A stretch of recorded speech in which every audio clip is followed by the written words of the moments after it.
WhatsApp us or call us at 457-9997. Activated Mornings on WEFM 99.9 is on now.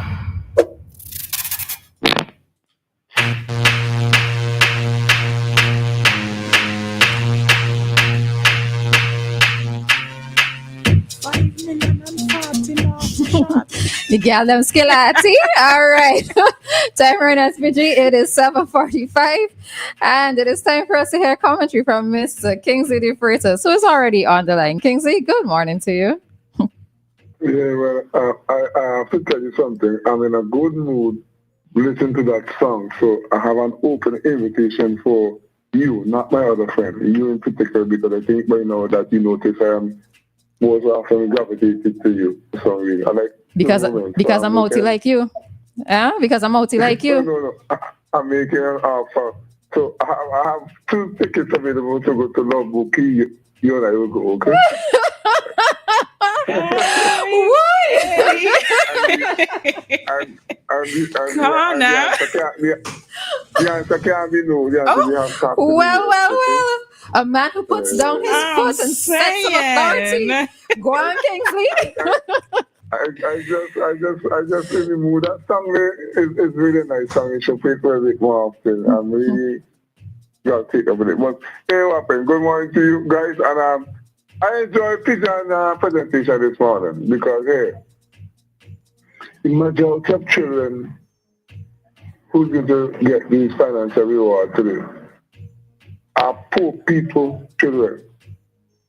And poor people have a level of discipline that they try to instill in the children because it are people who listen to you now and they will say their parents did everything to make sure in the country they get a good education. So what I am recommending, and I think Pigeon has some good points, I think the persons who get those monies should try and get some membership at credit union. Use the money wisely, and one of these days, when you and I get old, they will say, you got the advice from joining a credit union. Mm-hmm. And as you say, if they work hard for it, they could do what they want to, but I think they should spend it wisely and become members of a credit union. That's my advice to them because I think so. Because we tell you something, there's America, a lot of people in this country did everything in the confines of the law. My father was a full-time taxi driver. My mother was a full-time stay-home mom. And my father work and do everything to make sure that we're happy. I know what my mother used to say. They go to school and lessons and we want to come. I don't know why they used to do that. They want to become a lawyer or a doctor. But today we see a lot of opportunities where people could go and study different disciplines. And if you use that money wisely, they could set a foundation for their children and their great-grandchildren. So I am supporting the Ministry of Education and the government providing the money for the children because it is good to be rewarded. But what we want them to do is to use it wisely and they will be rewarded down the road. Because let me tell you something, it's poor people like me who just keep credit in their life. It's poor people like me who are going to make this country move forward in the future. When we continue to invest our money and our time in our children and our grandchildren. So I am applauding the ministry for doing that. Yes, I have some, I noticed my experience, which I serious someone just called a while ago asking Pigeon to do an inquiry. But she knows, because she's also from the bowels of poor people, and she knows how important that 500 is, and if it is advised wisely, it can be used and have a long spill off. And that's my thought for today. See you guys on Monday right here at 15 minutes before 8 o'clock. All right. I'm over you. All right. All right. Have a good one as well today, Kingsley.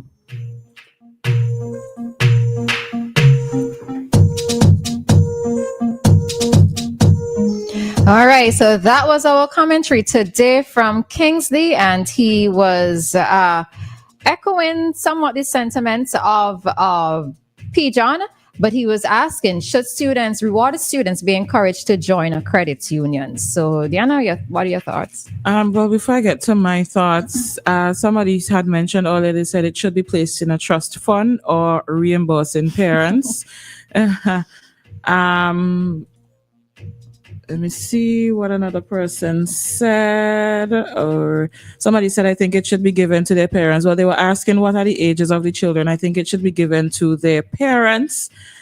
Another person. All right.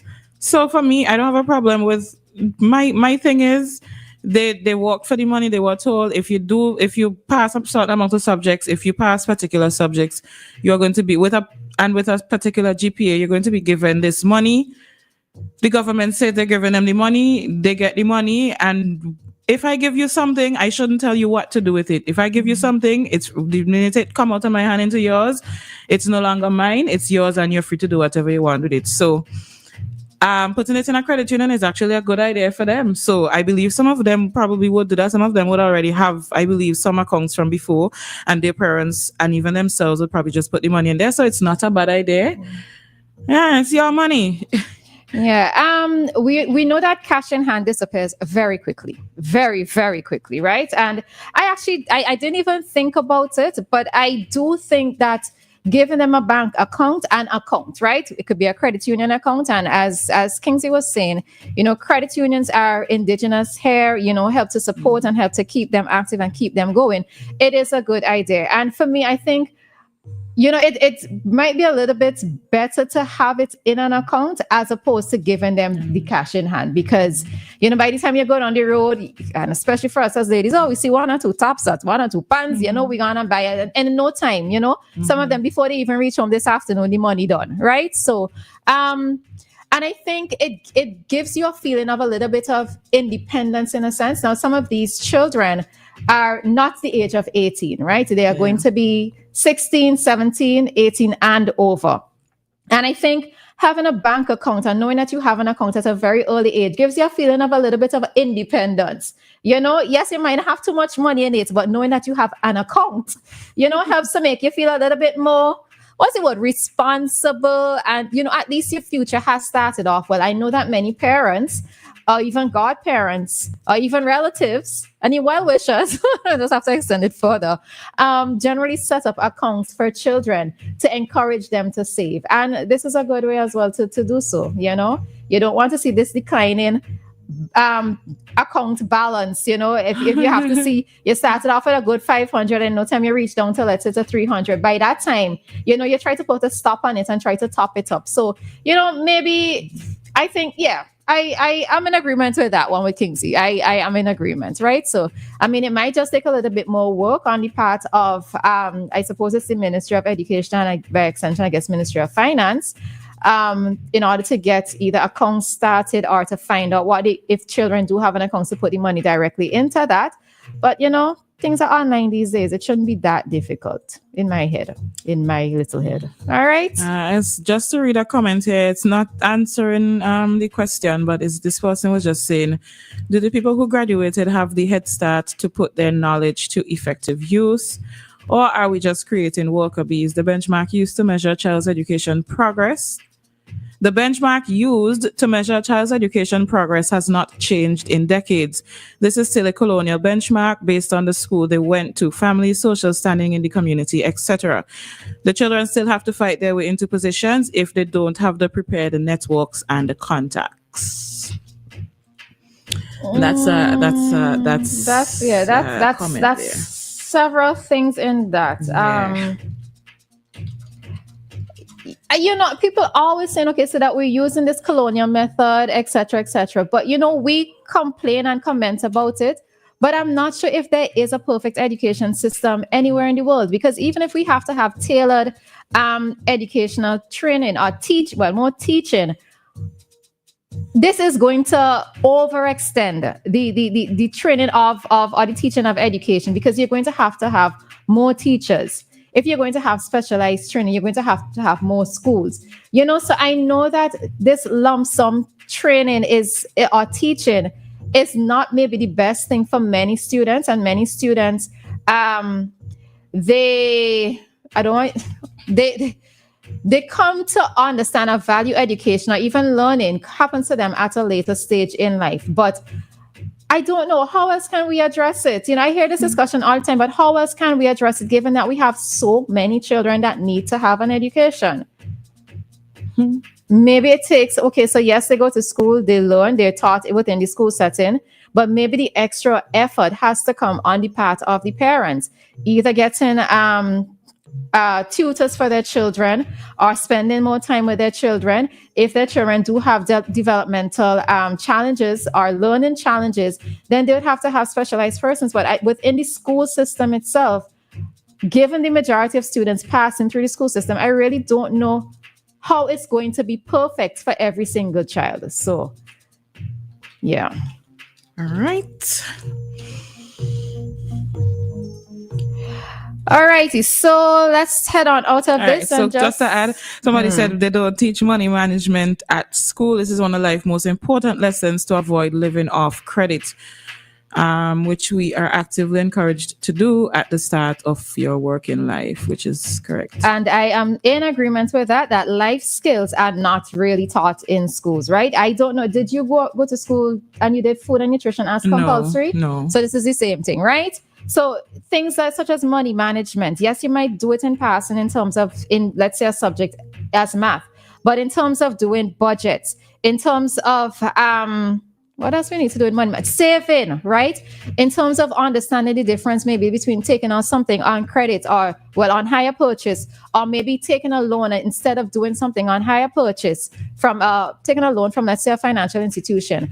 How many of us know in terms of how it is that we can get rid of a loan faster? Are we even taught these type of things? No, the answer is definitely no. Which I a lot of people usually question, because if school is this place where you're expected to come out with this wealth of knowledge, I mean, when you leave school, you have to go into the real world. So how is it that the things that are necessary in the real world are not being taught in school? Pythagoras theorem is very important for adults. It's adulthood, and math teachers don't come at me. Math teachers don't come at me. It's not that nothing in school you use in real life, but it seems as if those things that are necessities. When last have you used Pythagoras theorem? To be honest, I don't know. All right, so that is just me using an example there, but I think persons would understand the point that I'm making, right? When I was going to school, we had to do food and nutrition as compulsory in Form 3. And this is the problem that I tend to have, because we had to do food and nutrition. We had to do clothing and, it was needlework. Was it called clothing and textile? Needlework, right? And my thing is that we're talking about, so women don't cook anymore. Men don't know how to cook, but they're not exposed to it in school, especially if they're not exposed to it at home. So what are we doing? Hi, caller. Good morning. Good morning, ladies. Good morning. Good morning. They won't teach money management in school, because if they do that, all the banks and the business credit union, they will go down. That's the reason why. Yeah, we know. Yeah. When you see you go to a bank and borrow money, what they does, the bank always down the wrong side of the line.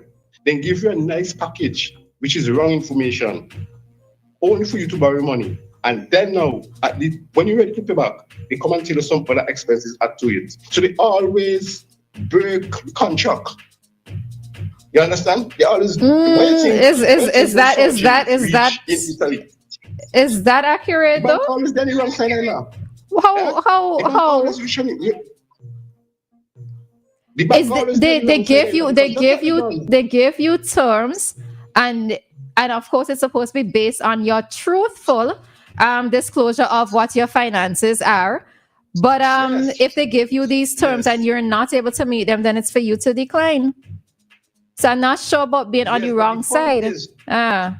Certain things that they tell you doesn't match up. You tell them they did a good job, and you tell them such and such and all those kind of things, carrying pay, slate, and this and that. But by the end of the day, certain things when they tell you, they doesn't tell you all the right things at the same time.